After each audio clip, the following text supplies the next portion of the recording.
Hello everyone, welcome back to the Hectic Homestead.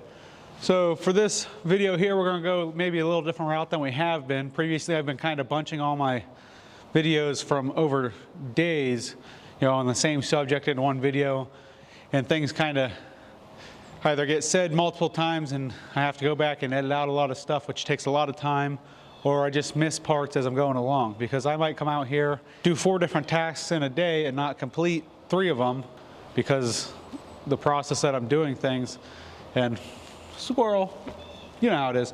So what I'm going to try to do for this video is kind of show you what I'm going to do day to day. So like today, my goal is to get these support columns, going to get them into place. That one's just standing in a rough area where it should be.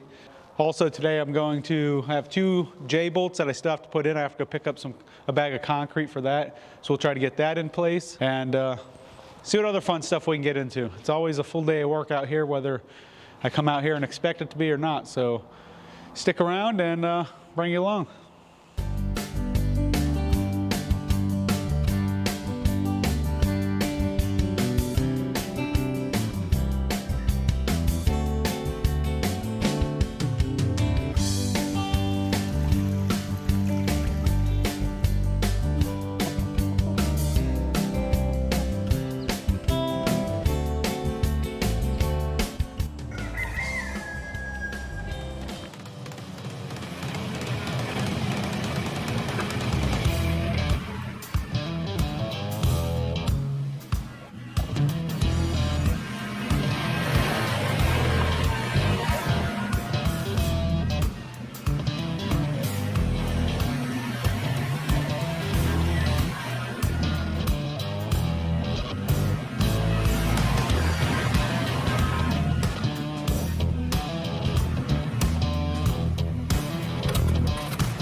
Okay, so as we're doing this, our span doesn't start until this point right here because it's supported back in there. So the outside of the wall to the outside of the wall is 42 feet. But we're not going to count 42 because we have 10 inches of block that is sitting on here. And this core is filled solid the whole way down with rebar. So we're going to do 42 feet minus 20 inches to account for the thickness of the block on both sides. That's going to give us 40 feet 4 inches. So being as we have 2 posts, we want them spaced roughly evenly apart. They don't have to be exact, but we're going to get them close. We want to take that 40 feet and 4 inches and divide that by 3. So 40 feet divided by 3 is going to give us 13 feet and 1/3. So that's going to be 13 feet 4 inches. Now we still have the remainder of 4 inches that we did not divide, so we're going to go 14, 5 1/4. We'll say for the center of where that post should be. So 13, 5 1/4 from both ends. Then we should have 13, 5 3/4 in the center, which is no big deal. So let's go ahead and let's get it going.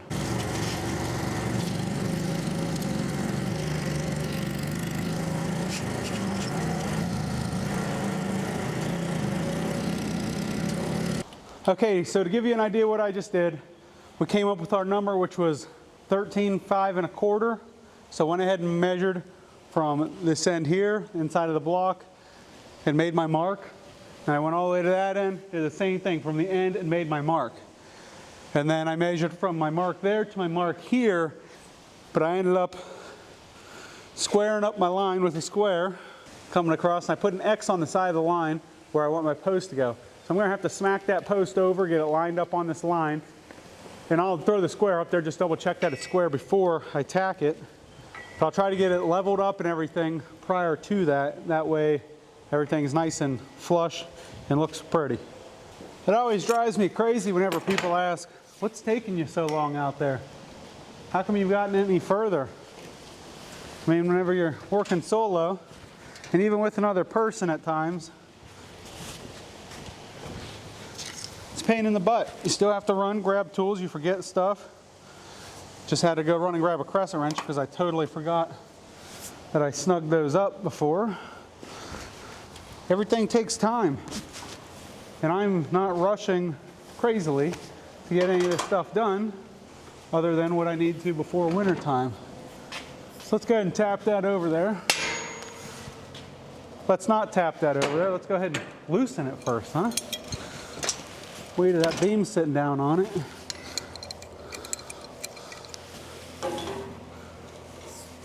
Now, I don't know if code requires you to tack weld these in place or not, but I personally feel much safer with it tacked in place. I know I have kids that can't keep their hands off anything. They'll be in here pole dancing on it.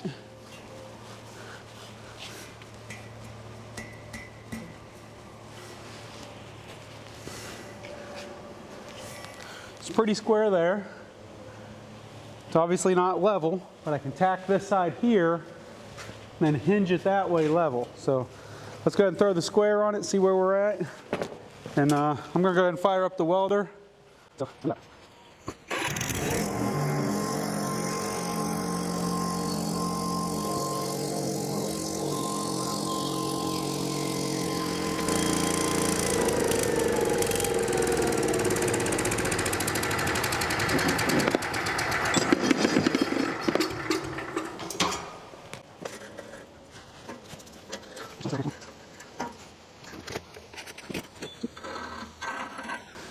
And that should get an arc there.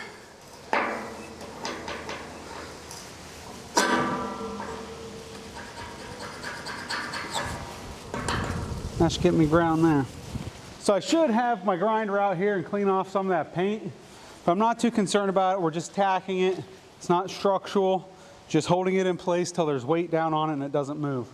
So let's go ahead and fire this welder back up.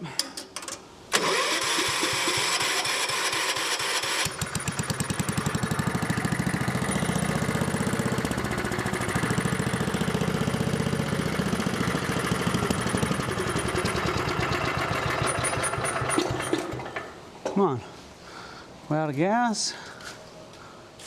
Well, plenty of fuel. Come on.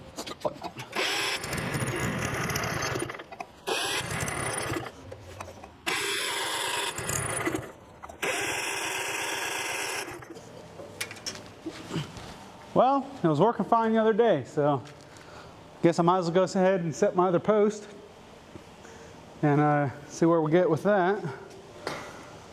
See if this thing will run right then.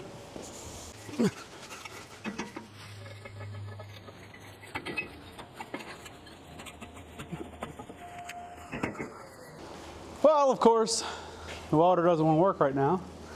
So we'll go ahead and come back to this here in a minute. I think it might be a little flooded. It was running fine, then died down, and yeah, I don't know. Okay, so now I'm back. I'm gonna go ahead and get it back in position. I had to break down part of the carburetor and empty the fuel tank out on the welder. There was so much rust chips and stuff in there. I just got that welder about a month ago. Haven't had a chance to really overhaul it much, so it's firing up just fine and hopefully working fine now. And we'll worry about that another time. Just get these tacked in and move on to the next step.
Like I said, just some tacks. Paint kind of made it a pain in the butt to get the arc started. Level them up, square up the bottoms. That way these plates here are straight and look nice. Oh, them plates there. So one of the things I didn't mention earlier, we have them 2 anchor bolts to do. Being as I'll have the concrete out, I want to go ahead and prep the other window sills. So you see that window sill, the cores are nice and solid. Same with over here. Okay, so if you look down in here, you can see the cores of the block. I don't want to have to fill the core 8 foot deep with concrete. So what I'm going to do is spray the foam and try to land on these, these center pieces on the block and just build off of that until it's solid across the bottom with foam, or pretty close. Like I won't have to touch that. There's just a little gap on either side. I still will shoot one down either side just to be safe, but I shouldn't have to. Concrete generally seals itself on them little holes. I'm just going to here. That's what I'm saying. My cat's on the right side above. So I get over here. I'll take the force a little bit line going. Just try to sit. That's not much there. You see, that's really too much. So I got to go from here. Try to cross that seam. I'm just like here. Last time I was using my hands a little easier.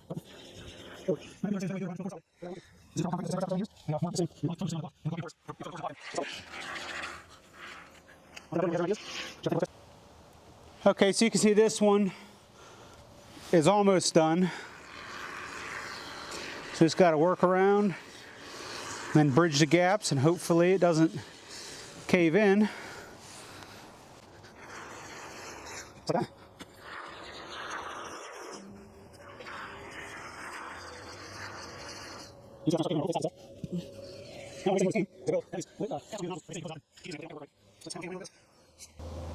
Okay, that's it for that can. Okay, let's go ahead and get the boards off for the anchor bolts. So as you can see, this board just sitting up here. I had to put in an anchor bolt at the end. This is one that the contractor put in, which isn't close enough to the end, so I had to put that one in there. And then I need to put one here. If you go back, I have a video uploaded recently of me doing the sill plate, and it goes over the code for the sill plate and where the J bolts need to be. So go back and check that one out if you're interested to know more on that. So whenever I did all the other ankle bolts, I didn't get this one in because there's some mortar that got trapped down in there. So I'm going to get enough of that out to where I can put the J-bolt in there. Hopefully I can drill it out. First time using the hammer function on the Milwaukee drill, so hopefully I can make a few holes and then chip a bunch out with the hammer. See how that works out.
Anytime you go to beat on a bolt and you have a nut, throw it on there, leave the nut protrude just a touch.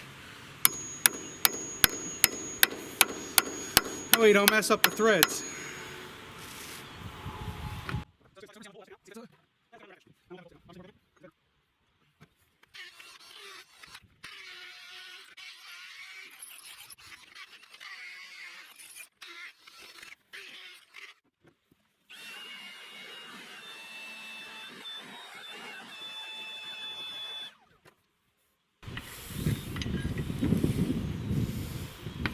So I think that might be a lot better there. Let's see.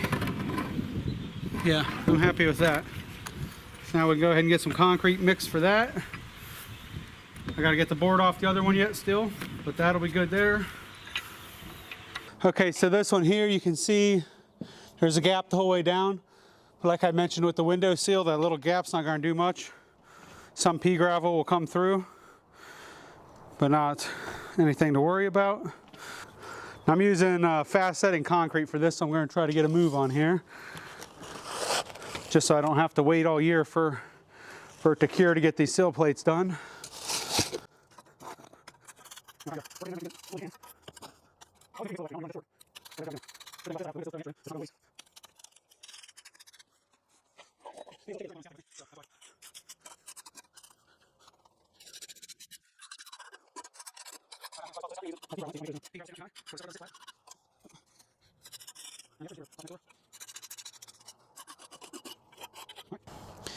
Concrete shrinks as it dries, so that'll actually drop down just a touch. So this concrete's already starting to stiffen up a little bit, so let's hurry up and get over to the other one.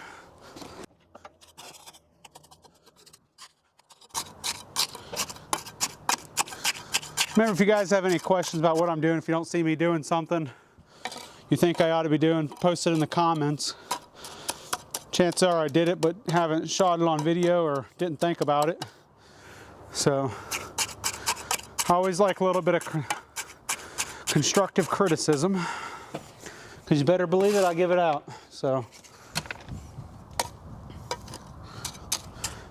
now I'm not a mason, so obviously my trowel work's not the best.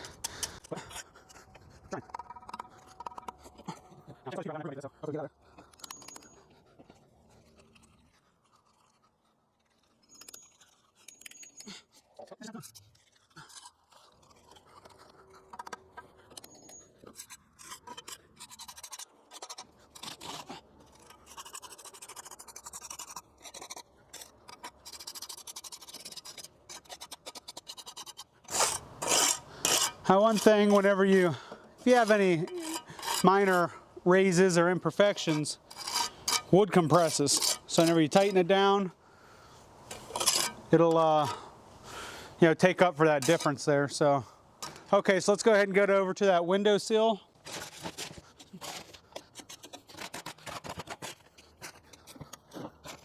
Now these window sills aren't going to be perfect, because whenever you put the windows in, you got to seal around them anyway, and mortar around them for a nice tight seal. So it's just one step I won't have to do later. That can be done now, and it's keeping water out of my block. That's a big thing with winter coming. We don't want the block to freeze, or at least no water to freeze in the block, I should say.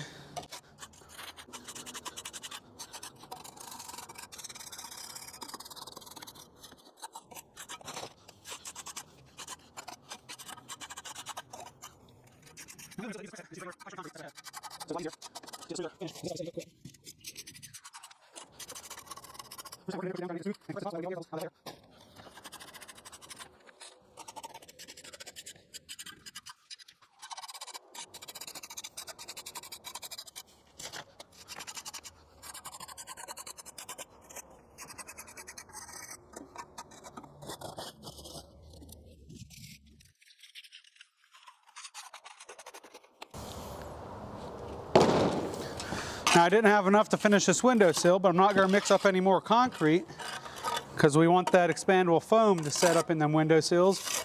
We'll do the rest of the concrete at that point.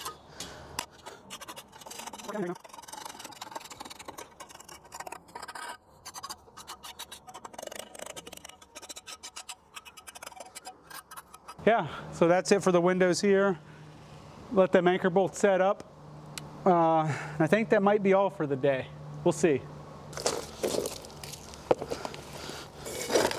I want to thank you guys for coming out today and checking out this video. If you like this format better, multiple different tasks going on in a day, as opposed to waiting weeks and me have to go through all that footage for one project, let me know.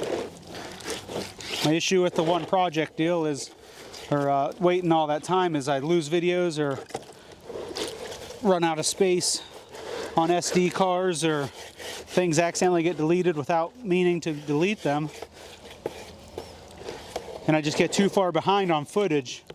Right now I have about enough footage for almost 8 or 9 videos that I'm going through, and being as I not everything's chronological because I'm jumping from one spot to the next on based on what weather's allowing me to do in my time. It's hard to organize it all because it's all mixed in together. So I'm hoping this way is going to help get videos out on a more regular basis, but only time will tell. Get busy, things happen. Hopefully y'all understand that.